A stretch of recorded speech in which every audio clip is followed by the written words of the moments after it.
um dos maiores líderes desse país, Leonel Brizola. O PDT é um partido que faz parte aí da Internacional Socialista, né, que é uma organização de partidos social-democratas, trabalhistas, uma organização que prega a justiça social e o socialismo democrático, né, muito diferente das experiências do leste europeu. E em todas as organizações, no geral, da Internacional Socialista, eles usam lá no final das suas reuniões os hinos da Internacional Socialista. No Brasil, o Brizola nunca utilizou o hino da Internacional Socialista. Ele sempre terminava as reuniões cantando o hino da independência, que é o Brava Gente. Por quê? Porque ele compreendia a necessidade para esse povo tão sofrido que essa simbologia nacional representa. Vamos lembrar aqui, nosso povo passa tanta dificuldade e ele é feliz em alguns poucos momentos. Por exemplo, quando a seleção brasileira se torna campeã do mundo, aquilo ali dá entusiasmo, dá ânimo, dá felicidade. Então a gente não pode perder isso e, de fato, o Bolsonaro conseguiu, utilizando-se muito bem do mecanismo de comunicação dele, se apropriar dessa simbologia e manipular essa grande massa de trabalhadores policiais, o que é muito preocupante, porque, como você muito bem disse, são trabalhadores que estão com as armas nas mãos, né? E aí a gente vê o que aconteceu no Ceará recentemente, né? Deputados ligados ao Bolsonaro de todo o Brasil foram para lá para gerar uma intensificação de um processo de paredista ali, sindical, que acabou transcorrendo para um negócio muito sério e de forma heróica ali o Cid fez o enfrentamento. Mas realmente o que aconteceu lá na Bolívia e o que aconteceu no Equador são coisas que a gente tem que ficar muito atento nesse momento. Você lembrou um negócio muito interessante, e a recuperação dos símbolos nacionais pelo povo brasileiro. Isso já ocorreu aqui, lá com o Collor. Sim. O Collor fez exatamente isso. O Collor, inclusive, tem uma fala dele, que a gente pode recuperar isso na internet, ele conclamando que no domingo o Brasil mostrasse que ele tinha um amor pelo verde e amarelo, E aí o que aconteceu? O povo brasileiro, que estava contra Collor naquele momento, saiu de preto. Pintou, soltou, colocou faixas pretas nas suas portas, camisas pretas, e o outro grupo ficou de verde e amarelo. Naquele momento, nós que estávamos naquela luta de enfrentamento ao Collor, chegamos, peraí, nós não podemos fazer isso, o símbolo é nosso. Reunimos todo mundo, e aí os caras pintados, né? E aí recuperamos o verde e amarelo para nós. Porque aquilo é nosso, é o povo brasileiro, a imensa maioria, não são esses fascistas que são falsos, hipócritas.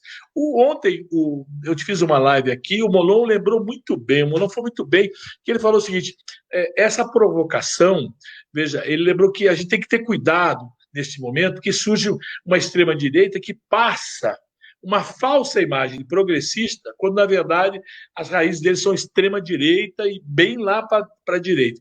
Você vê ontem, todos nós fazendo o 1º de maio com a unidade, isolando ele, a entrevista vai e ele diz assim, eu gostaria que todos estivessem trabalhando, como se nós defendêssemos não o emprego, e ele é o cara que defende o emprego. Eu queria saber quais as vantagens, cuidado que a gente tem que ter com esse cenário, porque você bem disse, eles estão com uma arma, a gente também debateu bem isso ontem, uma arma da comunicação.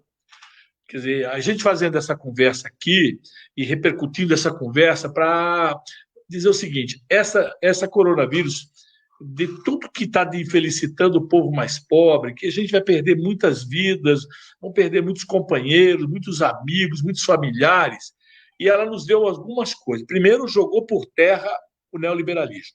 Jogou completamente por terra. O papel do Estado, o papel do serviço público, não é isso? A questão da indústria nacional, quer dizer, como é que a gente não tem máscara, não tem avental, não tem lençol, respirador, não tem trunha, não tem aí isso na área de vestuário. Aí você vai na área da indústria, não tem respirador, não tem nada. E tudo isso no Projeto Nacional de Desenvolvimento que nós discutimos em 2018 era apontar o Complexo da Saúde. O que tem lá? Estava previsto lá. Então, como é que nós vamos fazer? Quais são as vantagens que a gente tem que ter neste cenário que eu pontuei, que o Molon pontuou bem ontem? Que ele se coloca como eu quero emprego. Esses caras são tudo vagabundo, estão recomendando ficar em casa. E os deputados de Gardani falam exatamente isso. Quem quer ficar em casa é vagabundo, é frouxo, né? Porque a gente tem medo. Vai lá, enfrenta a porra do coronavírus, vem para cá, vem para a rua. Qual é o cuidado para a gente tirar vantagem desse momento e mudar essa narrativa? Eu acho que você, como foi liderança da juventude, fala muito bem com a juventude, agora é a hora da gente discutir com a juventude essa narrativa. O papel do Estado, né? O papel da indústria. Né? Então, me diz aí, como é que você está vendo isso? Não, também, concordo aí também plenamente contigo, né? A primeira questão é a gente fazer essa disputa do ponto de vista simbólico, eu acredito. Inclusive, quero parabenizar aqui a liderança da oposição, nosso deputado ali, André Figueiredo, que, pelo menos no Twitter, ele trocou lá, e agora a liderança da oposição está lá reverberando o verde e amarelo da bandeira nacional. Então, eu acho que o primeiro cenário é esse, fazer essa disputa do ponto de vista simbólico, principalmente para a juventude.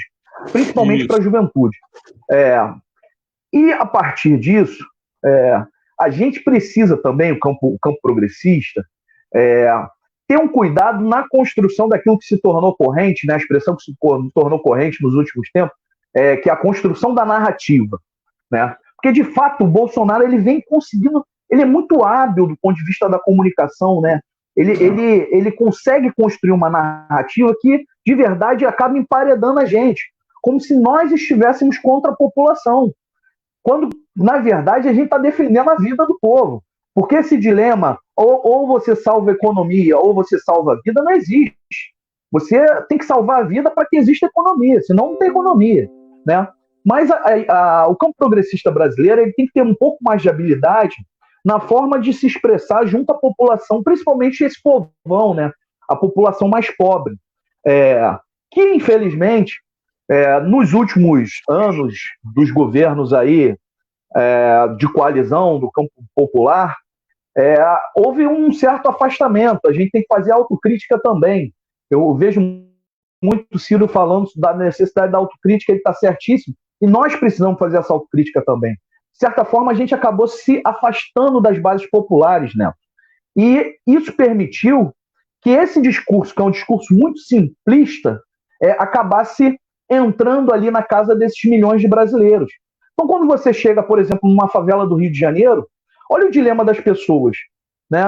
O cara, ele trabalhava para poder comer, ele trabalhava de manhã para poder comer, almoçar de tarde e ter um pouquinho de comida no final do dia, muitas vezes, para jantar, quando ele conseguia. E aí, do nada, sem nenhum tipo de preparação, acontece essa tragédia dessa pandemia. E aí a gente chega e diz para o cara o seguinte: olha, nós precisamos agora de uma política de isolamento. Pô, a perspectiva do cara é o seguinte: meu irmão, como é que eu vou botar comida no prato da minha família? E ele não consegue perceber que se o governo fosse mais proativo, ele teria mais tranquilidade fazendo isolamento social para cuidar da família dele, né? Então, a gente tem que ter uma capacidade de fazer essa comunicação com essas camadas mais populares, mostrando para eles que existem caminhos. Eu acho que muitas vezes, né, o campo progressista, o campo mais à esquerda, ele peca porque a gente faz muito balanço, a gente analisa muito os cenários e a gente acaba esquecendo de apresentar quais são as soluções que a gente defende. O Ciro, por outro lado, ele é um cara muito, muito bom, porque ele consegue fazer uma análise geral e ele apresenta a solução. E se você for ver, isso é uma faceta, muitas vezes, da esquerda. A esquerda ela perde muito tempo, o que é normal, na construção de uma análise, mas às vezes não dá tempo de apresentar a solução. E quando você não apresenta a solução, ele vai ficar com a solução que foi apresentada para ele.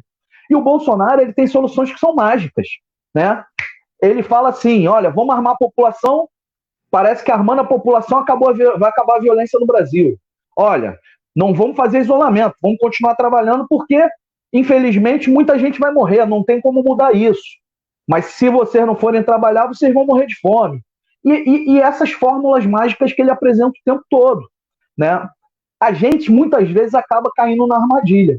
Nós, da esquerda, a gente acaba caindo na armadilha. Então, a gente tem que conseguir, de alguma forma, buscar um diálogo mais próximo com esses setores populares, e nesse momento é um momento muito difícil, porque a pandemia impede o trabalho de base, que seria um trabalho necessário, e a gente tem que buscar aí essa proximidade. Hoje, o veículo que a gente tem é esse que a gente está utilizando aqui, né? A gente sabe que mesmo nas camadas mais populares, hoje todo mundo tem um celular na mão, e a gente tem que aprender a utilizar essa ferramenta como eles utilizaram, né? A gente tem que começar, se tem uma coisa boa de tudo isso, se é que a gente pode dizer que tem algo bom, é a possibilidade, todo dia eu estou vendo uma live tua, né? Eu tenho feito muitas lives, todo dia eu vejo uma live do Ciro. Então essa possibilidade da gente falar diretamente com as pessoas que a internet dá pra gente, talvez seja algo bom, e a pandemia fez com que a gente fosse de verdade para a internet, para a gente se comunicar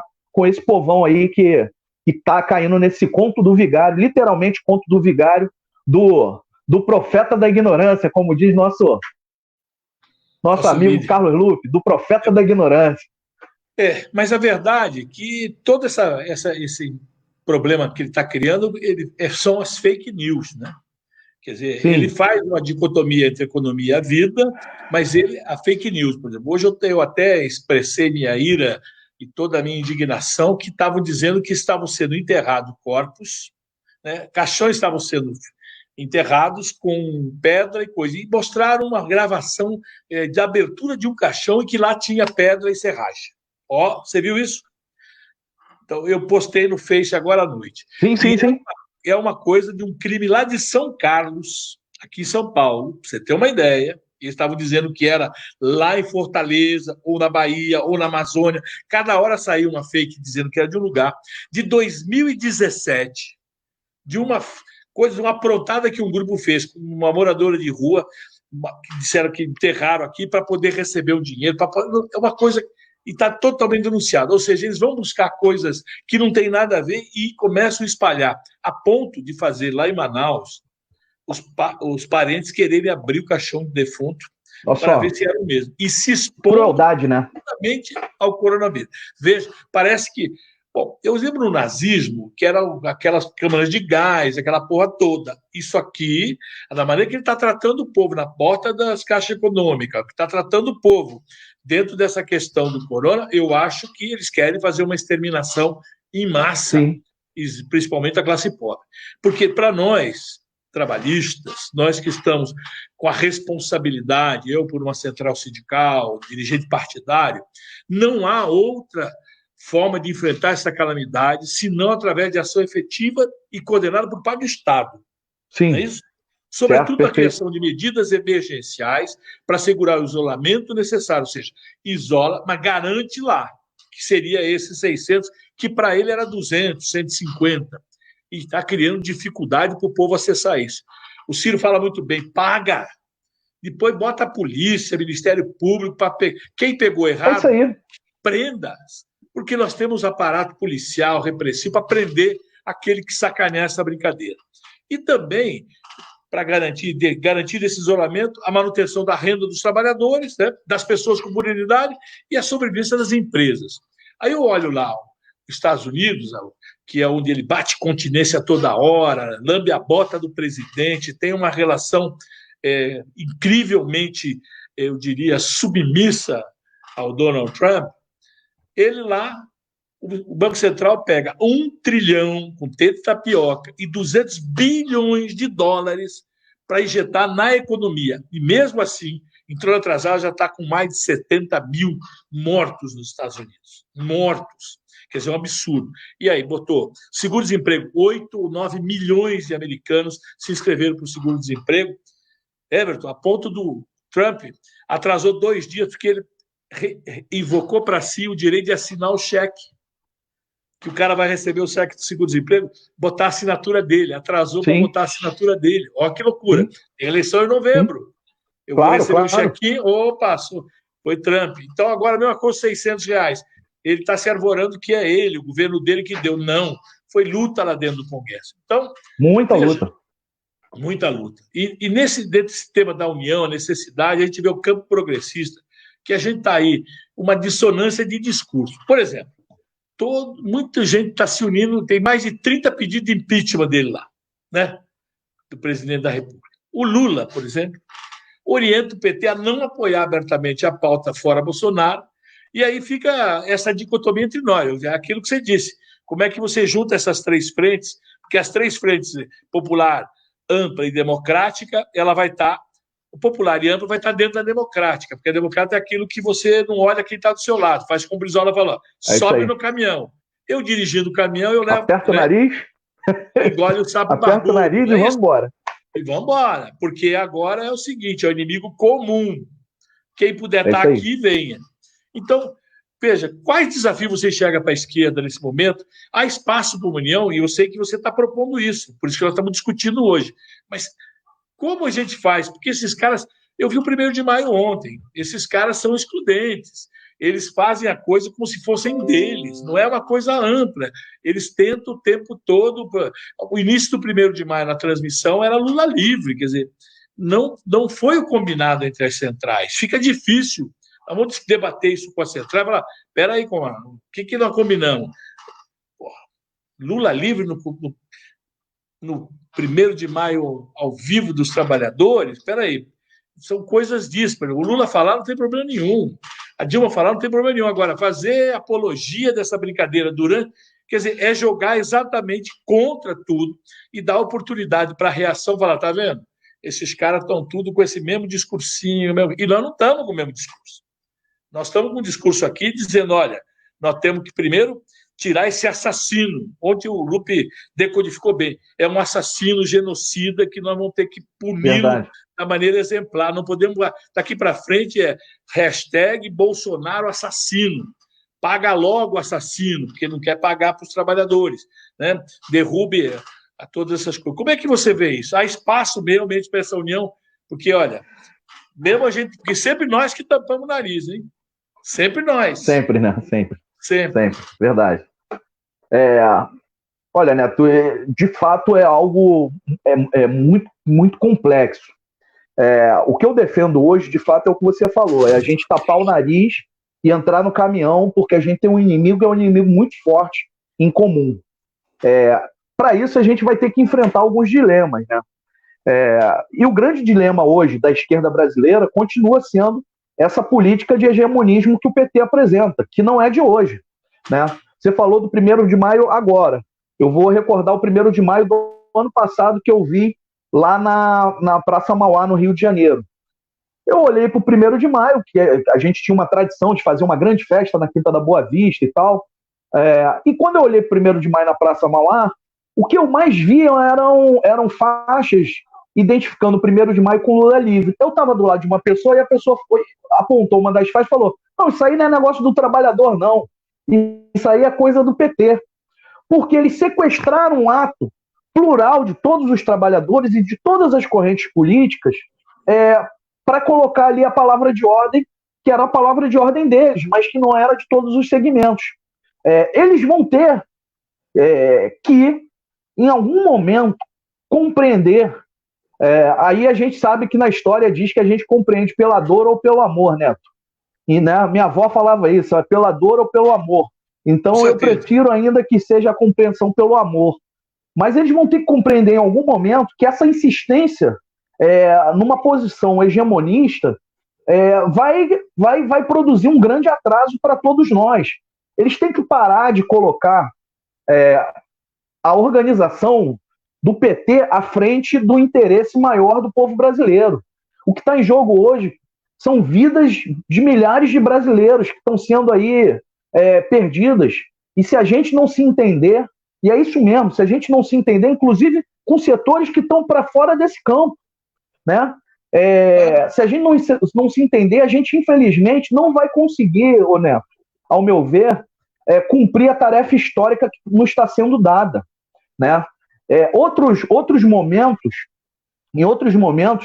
já aconteceu isso, e as lideranças maiores naqueles momentos tiveram a capacidade de dar um passo atrás dos seus interesses e colocando o interesse maior do povo brasileiro à frente. Você citou um desses momentos, a campanha pelas diretas, né? A campanha pelas diretas, você vê a foto, tá ali em cima o Brizola, tá ali em cima o Tancredo, tá ali em cima o Ulisses, tá ali em cima o Quércia, né? Tá ali em cima uma porção de gente que a gente sabe o Lula. o Lula, o Fernando Henrique. Está todo mundo lá. Todo mundo. Exatamente, que eram forças díspares, diferentes, mas que souberam compreender a importância da derrubada daquele regime autoritário. Então, assim, hoje, infelizmente, ainda é uma realidade. O PT, ele ainda insiste na construção de um hegemonismo nessa frente, o que é um grande erro, ao meu ver. Ontem, inclusive, saiu uma pesquisa que está dando uma forte mensagem para eles. Na pesquisa mostrava que um possível segundo turno, né, logo depois que o Moro saiu e tal, podia dar o Moro com o Bolsonaro, o Ciro parecia ali na terceira posição, e o Moro, o Bolsonaro e o PT fora. Então é o seguinte, eu já vi essa semana o Lula, inclusive, dizendo que não vai mais querer disputar a presidência da República, mas ele ainda verbaliza dizendo que o PT tem que ter um candidato à presidência da República, né? O que pode, mais uma vez, como hoje, permitir que essa extrema-direita volte ao poder, porque não podemos esquecer o que aconteceu na última eleição. Eles não aceitam, mas a gente tem que falar. Quem colocou a faixa no pescoço do Bolsonaro de presidente foi quem optou em não dar um passo atrás para entender quem era o candidato que tinha maior capacidade de ganhar a eleição. E não é porque a gente aqui é parceiro e eleitor do Ciro, não. É porque o Ciro, de fato, ele tinha as condições de construir uma candidatura mais ampla no segundo turno. Muita gente que votou no Bolsonaro, Neto, votou no sentimento do antipetismo. Poderia ter votado no Ciro. A gente sabe disso. Eles têm dificuldade de compreender isso, de aceitar. Mas, olha, eu reconheço muitos pontos positivos que foram empreendidos aí pelo governo da coalizão que o PT liderou, principalmente com o presidente Lula, e ainda torço para que ele tenha um gesto de grandeza. Talvez eu seja um grande sonhador, né? Mas eu ainda torço verdadeiramente. Nós somos otimistas. Exatamente, e trabalho para que ele tenha um gesto de grandeza, porque o homem público, especialmente um homem público que chegou na estatura política do Lula, ele tem que ter esses gestos de grandeza. Outros homens públicos tiveram. E aí eu quero trazer aqui mais um fato histórico. Vou lembrar aqui do nosso grande cavaleiro da esperança, o Prestes. O Prestes ficou preso durante o Estado Novo, durante quase 8 anos. Recebia lá só as cartinhas da mãe dele. E no final do Estado Novo, né, o Prestes fez parte do grande movimento que defendia a permanência do Getúlio, que era o movimento queremista. E um dia perguntaram para o Prestes como é que ele, né, depois de toda aquela conturbação de ter sido preso durante aquele momento da história e tal, como é que ele podia apoiar o Getúlio. E ele dizia o seguinte, olha, o que tinha do outro lado era muito pior, no balanço dele era muito pior, tinha o fascismo. O Getúlio, com todas as diferenças que nós temos do ponto de vista pessoal, né, nós temos algo que nos une, que é o interesse do povo brasileiro. Né? E assim em outros momentos, como o próprio Brizola, que deu um passo atrás para ser vice do Lula, porque naquele momento que o governo Fernando Henrique, as reformas neoliberais nos anos 90, estavam com toda a força, né, nas suas ideias, com a mídia, com todo mundo propagando essas ideias, o Brizola olhou e falou, olha, se a gente não conseguir uma capacidade de unir, pelo menos no nosso campo aqui, a gente vai ser derrotado de novo. E ele podia perfeitamente ter sido candidato no primeiro turno, né? Ele tinha musculatura para isso. E ele preferiu fazer um movimento, foi vice do Lula, inclusive foi aquele momento que o PT efetivamente se projetou na liderança da esquerda brasileira, posteriormente àquilo, e ele fez o gesto porque o gesto era um gesto de amor ao povo, amor ao Brasil. Eu espero e eu acho que a gente tem que trabalhar ainda nesse sentido. Claro, sempre pontuando também muito claramente para a sociedade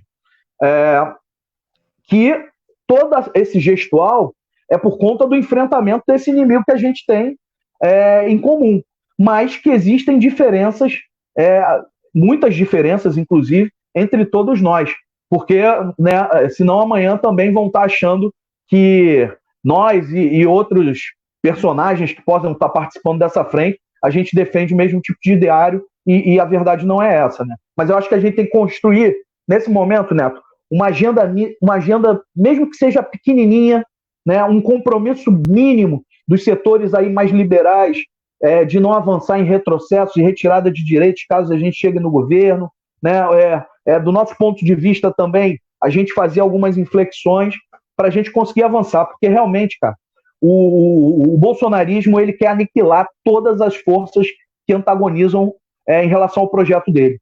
E aí não tem como a gente não tentar buscar uma unidade em prol da democracia nesse país.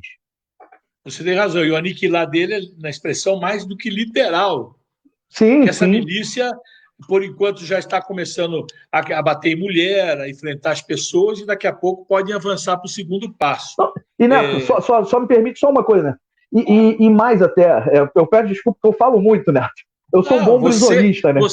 Eu estou aqui para te ouvir, meu amigo. Né? Eu estou aqui para te ouvir. Eu, como um bom trabalhista, Neto, eu venho ali da descendência política de Getúlio Vargas, Leonel Brizola, o pessoal que gostava de falar pouco, né? Lupe. Nós. Né? Nós. Então, o pessoal que gosta de falar pouco. E aí, uma outra coisa que também me chama muita atenção nisso é que essa retórica do Bolsonaro, cara, ela tem feito muito mal para a sociedade. Ela tem produzido um adoecimento das pessoas, né? As pessoas estão destilando ódio. Eu tenho visto muitas famílias, cara. As famílias estão brigando, irmãos queridos, que amavam uns aos outros, né? Você vê, mesmo as pessoas que expressam uma religiosidade, seja ela qual for, as pessoas não se unem mais, não conseguem mais dialogar. As pessoas querem quase que esganar umas às outras. Isso é uma sociedade doente, cara. A gente precisa combater de alguma forma essa doença que se tornou o bolsonarismo no país, né? Colegas de trabalho, as pessoas pararam de conviver. Então, em algum momento, eu acho que a gente vai ter que ter capacidade de mostrar isso. Olha, a gente tá ficando doente, gente. Discutir ideias. Imagina que mundo triste seria se todo mundo gostasse só do verde. Tem um que gosta do verde, outro gosta do azul, mas a gente tem que se respeitar. Imagina, eu e você aqui. Você é um apaixonado pelo Palmeiras, eu sou um apaixonado pelo Fluminense. O Fluminense vai lá e ganha o Palmeiras, mas você continua meu amigo, né? O grande exemplo é isso.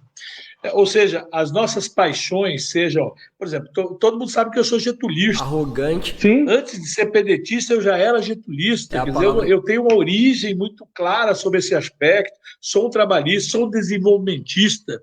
Sim. E me identifico muito com o Projeto Nacional de Desenvolvimento do Ciro, com as teses que o PDT tem, desde lá de Getúlio, Jango, né, Brizola, Darcy Ribeiro. Quer dizer, como é que a gente vai fazer nesse momento? Porque a direita estava pouco se lixando. O candidato deles não era nem o Bolsonaro. Sim, é verdade. O rentismo tinha outros candidatos, mas na falta de tu, vai tu mesmo, não é isso? Então aí, não importa as coisas horríveis que ele possa falar, as coisas que ele possa fazer, vamos trocar aqui a tal da agenda das reformas, das entregas, das vendas. Esquece o Bolsonaro, deixa ele. Já vi até charge de botando ele como bebê num cercadinho, enquanto os caras decidem o que tem que fazer aqui, e a hora pode tirar ele agora do cercadinho, deixa ele falar as brincadeiras e as bobagens dele. Porque, então, e agora, com a saída do Moro, que também está flertando para ser pré-candidato, essas coisas todas, seria, eu diria, a delícia desses caras, né? Tirar um déspota ignorante e botar um déspota esclarecido. Déspota esclarecido. Não é verdade? Então, agora, é isso que a gente vai ter que tomar um cuidado danado. Agora é o nosso momento em que apareceu isso que eu disse, a narrativa contra o Estado, contra o serviço público, contra a indústria, está claro, caiu por terra. Então agora é hora de nós conversarmos com a juventude, conversarmos na comunidade, mas precisamos garantir aquela história de que ele possa ter recurso para poder ficar no isolamento. Porque o que vai ocorrer, infelizmente, é que essa curva dessa infecção pelo coronavírus, vai disparar. Em 10 dias ela dobrou. A cada 10 dias ela vai dobrar. Se continuar do jeito que está. Você imagina, estamos com 6, vai para 7 mil, hoje deve ir para 6,5, 7 mil. Daqui 10 dias, 14 mil. Depois 28 mil. Em 10 dias. Você imaginou que isso é uma progressão geométrica, ele vai embora. Não há como. Só há uma saída. Porque não há como você segurar. Nós não temos leito, nós não temos nada, não temos respirador, não tem equipamento, EPI, né, de proteção individual, equipamento de proteção individual do pessoal da saúde. Então, eu quero aproveitar a sua experiência policial para a gente discutir esse tema que tem reverberado bastante aqui em São Paulo. Com a pandemia e a inação aí dos governadores, prefeitos, em especial do governo federal. O governo federal abriu mão de coordenar essa brincadeira. Até com a troca do ministro, está pior. Esse, inclusive, deve cair logo, viu? Sim. Porque ele antes disse, olha, do jeito que vai estar indo, vai estar 1.000 por dia daqui a pouco, 1.000 mortes por dia, e o isolamento é a única coisa que vai poder segurar. Quer dizer, já é a antítese do que estava falando quando tomou posse. Sim, então, sim. E os relatos que a gente tem visto aí, diversos, de isolamento imposto por organizações criminosas no Rio. Tem até um vídeo internacional que tem circulado na rede social. Como estão as comunidades periféricas do Rio de Janeiro durante esse momento? Porque é verdade isso mesmo, que o tráfico e a milícia está dizendo o seguinte: vamos botar aqui ordem nesta cor, porque ninguém, já que esses caras não cuidam, nós vamos cuidar, porque não queremos que a nossa comunidade morra? Olha, Neto, é triste ter que assumir isso e relatar isso, mas é a mais plena verdade, né? Todas as informações que vêm chegando, elas vêm chegando nessa direção. Aqui, isso é de conhecimento geral, mas nunca é demais lembrar, né? Nós temos aqui no Rio de Janeiro, especialmente na cidade do Rio de Janeiro, nós temos um processo aí de abandono dessas favelas, dessas comunidades carentes, como acontece em todo o Brasil. E sempre existiu uma tradição, principalmente ali a partir dos anos 90, da gênesis ali da construção das facções criminosas, né? Daquela figura que se tornou muito conhecida, que era aquela figura do traficante que fazia o assistencialismo social, né? Então, no primeiro momento, a ausência do Estado era total, o traficante ele assumia o poder pelas armas, mas também ganhava legitimidade junto àquela população pobre, porque ela encontrava no traficante, muitas vezes, aquilo que ela não tinha por parte do Estado, né? Ela tinha ali um botijão de gás, ela garantia muitas vezes, no auge do desemprego dos anos 80, principalmente, hiperinflação, desemprego em massa. Ela, na década perdida, ela garantia ali um dinheiro para comprar o leite para sua família, né? Então aquela figura, ela não se impôs somente pelas armas, ela também construiu um aspecto da legitimidade por representar aquilo que o Estado, infelizmente, não fazia. E isso foi avançando, né? Mais recentemente, essa figura, até certo ponto, ela tinha meio que desaparecido, né? Ou diminuído, né? Você teve o ingresso de quadros muito jovens na linha de frente do tráfico de drogas, e esses jovens eles não conseguiam muito manter essa mesma linha mais romantizada, vamos colocar assim, daqueles traficantes antigos, né?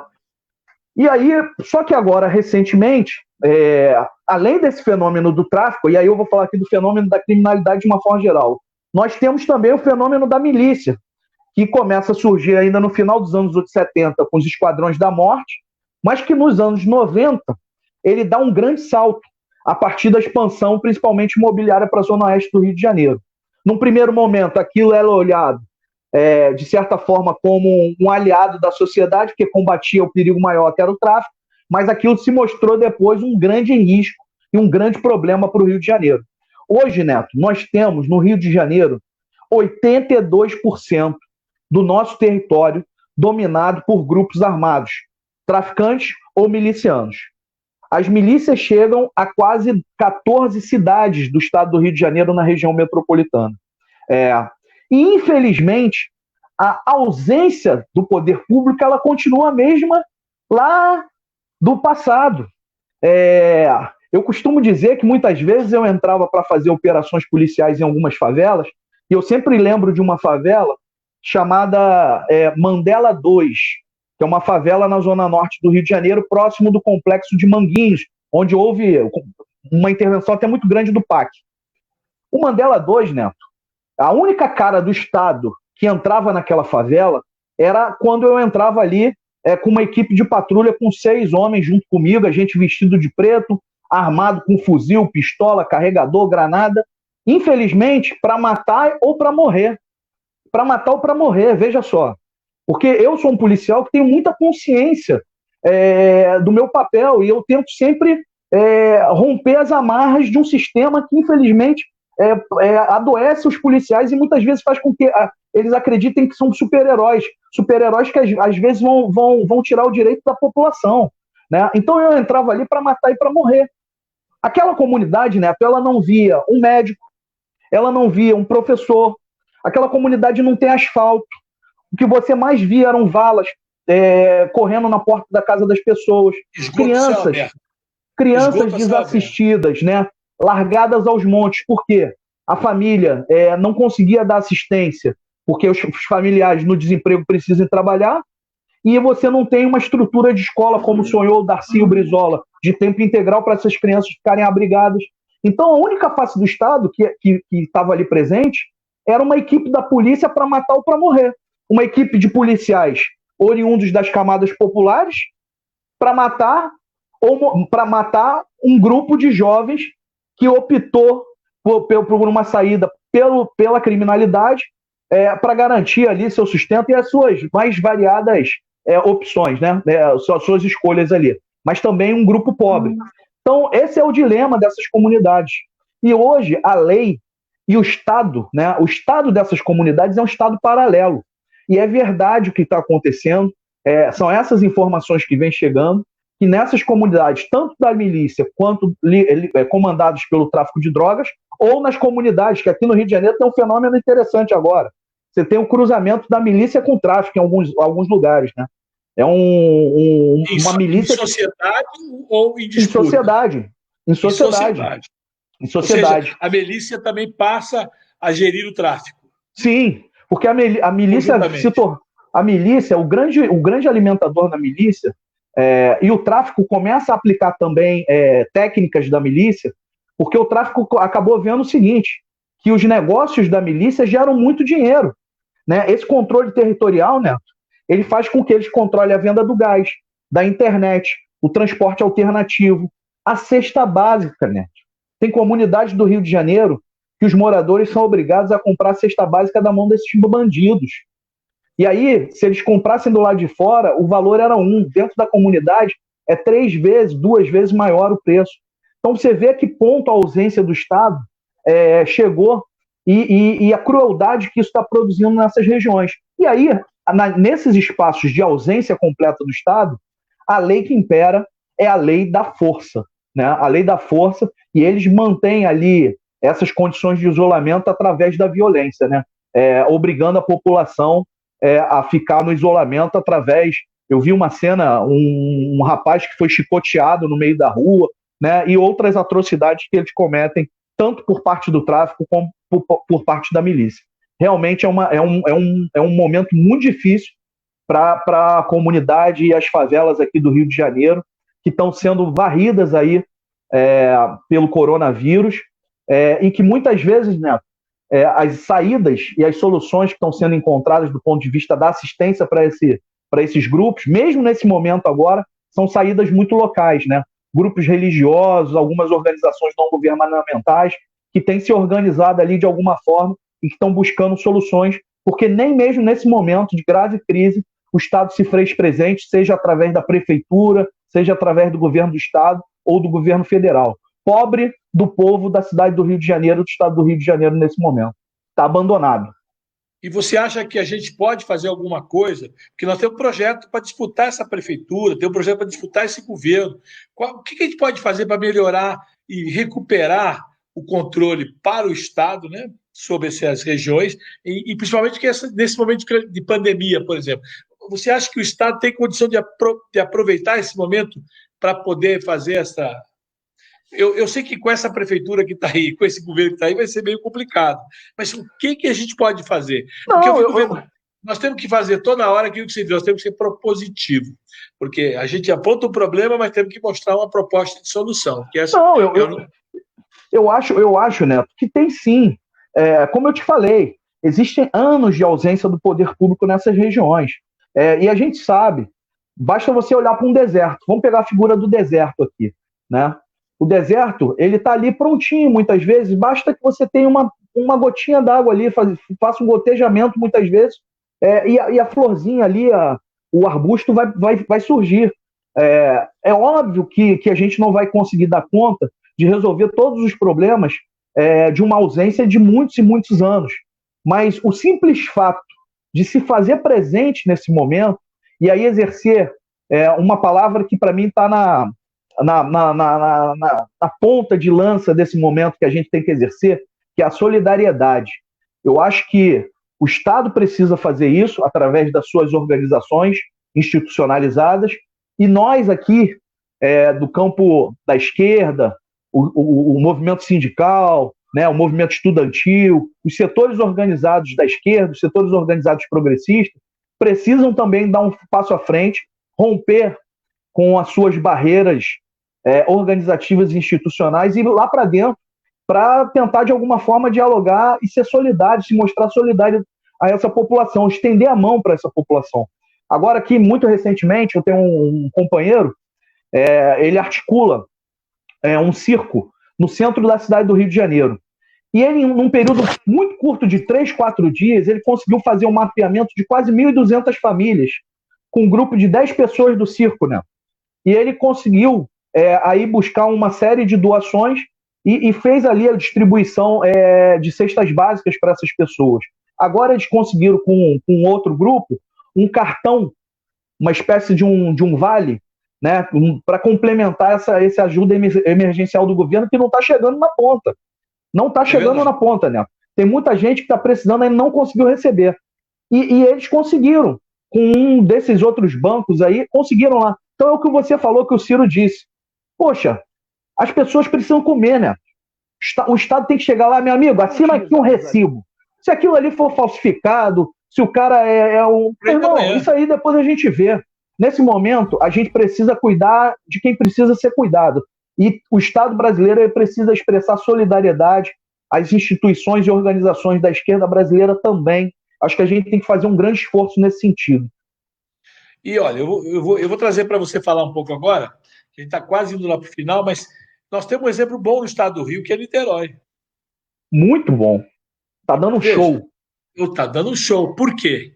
Porque tem uma administração, estava com um fundo soberano criado pelos royalties do petróleo, organizado, e no momento da pandemia é aí que mostra o papel do Estado, o papel do governo municipal, seja nas ajudas, seja na prevenção.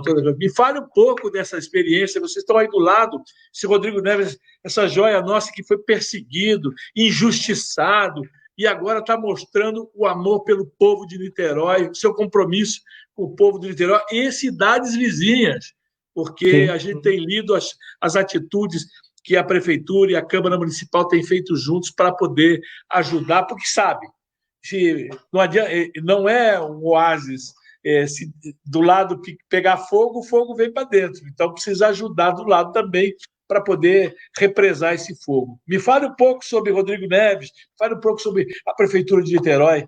A pessoa que certeza, precisa saber isso aí. A Prefeitura de Niterói, o Rodrigo, aí, eles estão na vanguarda aí, do que as cidades podem fazer. Ele vinha fazendo uma gestão do ponto de vista financeiro muito inteligente. Eles construíram aí com os royalties um fundo soberano, né, que era um fundo para momentos de dificuldade como esse momento que a gente está passando agora. Então, Niterói, graças a isso, a essa gestão inteligente dos seus recursos, tinha capital disponível para empregar nesse momento de dificuldade. Né? Você vê, tem muita cidade que pega isso para fazer show no meio da praça. Né? Jogar dinheiro fora. Né? Jogar dinheiro fora. E eles lá estão conseguindo concentrar esses recursos para usar nos momentos que são apropriados. Então, eles criaram, por exemplo, para além dessa renda emergencial que o governo federal disponibilizou, eles criaram lá uma renda básica também para o cidadão de Niterói. Uma outra coisa que é uma herança das gestões trabalhistas que o Rodrigo está assumindo e que hoje também permite um diálogo muito bom com essas comunidades mais carentes, especialmente, é um modelo de saúde que a gente herdou lá dos anos 90 ainda, quando o prefeito era o Jorge Roberto Silveira, que é o modelo que a gente deu pontapé no Brasil, que a gente chamava de médico de família, e que depois, em âmbito nacional, se tornou o PSF, né, Projeto de Saúde da Família. Isso garante o quê? Que no território a prefeitura tem um mapeamento, principalmente da população que é mais vulnerável, que está numa situação mais vulnerável. Então está ali, está tudo mapeado, está na mão da prefeitura, e eles rapidamente conseguem mobilizar suas forças para atingir essas populações de forma muito prioritária, né?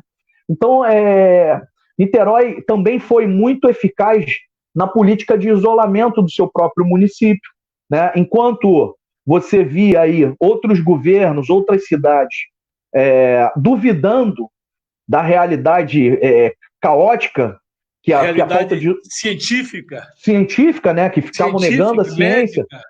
Exatamente. O prefeito Rodrigo Neves ele foi muito, muito ágil e ele promoveu ali um isolamento da cidade de Niterói rapidamente, para que a cidade ela não tivesse esse problema de um processo de fluxo de pessoas ampliando o impacto da pandemia sobre eles, né? Então, assim, eles fizeram ações de distribuição de alimentos, né? Conseguiram dialogar, compraram um outro negócio que foi muito legal que eles fizeram. Eles pegaram esse dinheiro e compraram testes, Neto. Tem muita cidade, inclusive o Rio de Janeiro, que não está testando as pessoas. Você tem uma ideia, Neto? Eu moro aqui na Ilha do Governador, né? Que é o bairro do Aeroporto Internacional, que, por incrível que pareça, não tem nenhum tipo de barreira sanitária especial para o bairro. É o bairro, né, onde fica o aeroporto. O governo do estado até tentou fazer um isolamento do aeroporto, o Bolsonaro foi para cima, esse isolamento foi fragilizado. Muita gente que trabalha no aeroporto mora aqui no bairro, e hoje a Ilha do Governador é um dos bairros que está sendo mais impactada pela questão da pandemia do Covid. E os relatos que eu escuto aqui do hospital municipal que a gente tem é que muita gente que está morrendo aqui no hospital são diagnosticados, tem lá o seu documento ali, o atestado de óbito, dizendo que morreu por pneumonia. Mas por que não foi testado? Então a pessoa morre por pneumonia. Então, assim, de um dia para a noite, está todo mundo tendo pneumonia aqui no Rio de Janeiro, porque não tem teste. Niterói, de forma vanguardista, foi lá e comprou mais de 80 mil testes, saiu na frente, começou a testar a sua população, para aquelas pessoas que eram assintomáticas produzirem seu isolamento voluntário, né? Então, assim, são muitas e muitas ações, dá para a gente ficar aqui até um programa inteiro só falando das ações de contenção do coronavírus que estão sendo praticadas pela Prefeitura de Niterói. E o que você falou muito bem. Higienização de rua. Uma coisa que deixa a gente orgulhoso. É possível fazer. É possível. Tudo que tem de ponta hoje no combate está sendo feito pela Prefeitura de Niterói. Eles estão de nota 10 e é aquilo que você falou. Um prefeito que foi injustiçado, perseguido. Mas agora perseguido, está dando a volta por cima, mostrando o seguinte, que a história reconhece e dá os louros para aqueles que merecem. E, sem dúvida, o prefeito Rodrigo Neves assim, é um exemplo que eu acho que todas as prefeituras do Brasil, os companheiros dos outros estados aí que estão nos escutando, deveriam acompanhar ali, botar uma lupa o que está acontecendo em Niterói, que é um case de muito sucesso nesse momento. Eu vou querer fazer uma live com o Rodrigo, vou pedir aí o nosso pessoal para entrar em contato, para a gente conversar com eles, botar ele, a secretária de Saúde, secretário de Finanças, fazer um conjunto de conversa para passar essa experiência. Assim como nós vamos lá em Sobral buscar a questão da educação, Sim. Aí a questão fitossanitária está ali, que é o exemplo nosso. Você sabe que eu brinco, Neto? Eu brinco que é o seguinte, né? Que Niterói, para nós trabalhistas, ela sempre foi a grande cidade dos grandes casos de gestão dos trabalhistas, depois da redemocratização. Por exemplo, a cidade no Brasil que tem maior número de obras do Niemeyer era ao ar livre, o médico de família. Então, tudo de vanguarda que o PDT testava era na cidade de Niterói. E o Sobral roubou um pouco essa posição de Niterói. Então, o Rodrigo agora está reconquistando bravamente ali, nesse momento difícil, essa posição vanguardista aí para o Rio de Janeiro. Muito bom. Queridão, 1h03 aqui com esse papo maravilhoso, esclarecedor, profundo, de conteúdo e de forma. Dá aí a sua mensagem final para os nossos companheiros trabalhistas do Brasil que te admiram, como eu. Quero saber quero que você saiba, é um orgulho e um prazer muito grande conversar com você. Você sabe disso, nós já estamos juntos já há algum tempo, antes mesmo de eu estar no PDT, você sabe Sim. disso. E a admiração que eu tenho por você, pelo seu trabalho, pelo seu compromisso, desde o tempo lá da juventude, agora na Fundação Leonel Brizola, para que a gente possa mudar esse estado de coisa, apresentar propostas concretas e mudar essa narrativa, porque perdemos a narrativa por força dessa esquerda burra, né? Que, inclusive, no 1º de maio, algumas esquerdas disseram: não, já que vai fulano, eu não vou, já que vai Beltrano, eu não vou. Esquecendo que a gente tem que amealhar todos os democratas deste lado contra o fascismo, contra a extrema-direita. Suas palavras, meu amigo, é um prazer do cão. Maravilhoso falar com você, ver que você está bem, sua família está bem. Isso para mim é ótimo. Olha, Neto, eu só tenho de verdade a agradecer por essa oportunidade. Você é uma dessas pessoas do bem. Eu sou de verdade um fã teu. Eu acho que assim, no PDT tem muita gente, mas eu sempre, você sabe disso, eu sempre fui um entusiasta da tua vinda aqui pro nosso partido. Você, assim como o Lupe, vocês são pessoas do bem, são pessoas muito generosas. Você tem mostrado isso, está dando oportunidade para muitos quadros jovens do PDT, junto com o Ciro. Vocês fazem live como vocês estão fazendo aqui comigo. Isso permite que a gente possa se apresentar. Então, assim, eu só tenho a te agradecer, agradecer as pessoas que nos acompanharam até agora e me colocar à disposição aí no Rio de Janeiro, em todo o Brasil, para quem quiser conversar um pouquinho. Visitem lá minhas redes sociais, o @EvertonGomesRJ, no Instagram, no Facebook, no Twitter. E vamos continuar aí lutando. Estou junto com você para a gente lutar pelas essas causas que são tão importantes para o povo brasileiro, que nos foram ensinadas por grandes personagens da brasilidade, da luta do nacionalismo, da soberania, começando lá com o Tiradentes, passando pelo nosso grande Getúlio Vargas, João Goulart, Leonel Brizola, Darcy Ribeiro e tantos outros. Um grande abraço, Neto. Um abraço aí do coração para você. Eu queria deixar uma mensagem aqui para quem está nos assistindo, que é trabalhista, essa juventude. Nós vamos disputar uma eleição no Rio com Marta Rocha. Vamos. Muito importante essa nossa delegada, mulher de fibra, de história, de compromisso. Mas ela sozinha não vai poder cumprir as tarefas. Vão precisar. E eu espero que o nosso partido aí no Rio de Janeiro possa lhe ofertar ou lhe exigir essa responsabilidade de disputar uma vaga de vereador para ajudar a construir com Marta um Rio para o povo brasileiro, para os trabalhistas, em especial esse povo mais sofrido que a gente tem falado tanto aqui dentro. Você é uma pessoa que, se eu pudesse ter meu título no Rio de Janeiro, eu faria tudo para que você fosse candidato e espero que o partido assim o faça, lhe chame a responsabilidade para assumir essa tarefa de ajudar a Marta Rocha, nossa prefeita, futura prefeita, a próxima prefeita do Rio de Janeiro, mas vai precisar de uma bancada de trabalhistas de você. Eu acho que tem que aceitar esse encargo de disputar essa eleição, porque nós precisamos de gente como você. Falou, obrigado, meu companheiro? Neto. Como eu disse, você é super generoso. Obrigado. Estou aí, né? Marta Rocha lá e Everton Carr. Prazer em ver. Tamo junto. Valeu, um abraço. Junto. Prazer, tchau. Até a próxima. Vamos fazer até mais. Até a próxima. Vamos fazer mais. Um forte abraço. Forte abraço. Esse foi Everton Gomes, um companheiro nosso lá do Rio de Janeiro, policial civil, militante desde a juventude, trabalhista para Dedéu. Hoje é vice-presidente também da Fundação Leonel Brizola, Alberto Pasqualini, no Rio, e é um cientista político. Sigam ele lá nas redes sociais, que vocês vão ver que tem muito para ofertar e sabe o que diz. Forte abraço. Até a próxima. Abração, tchau.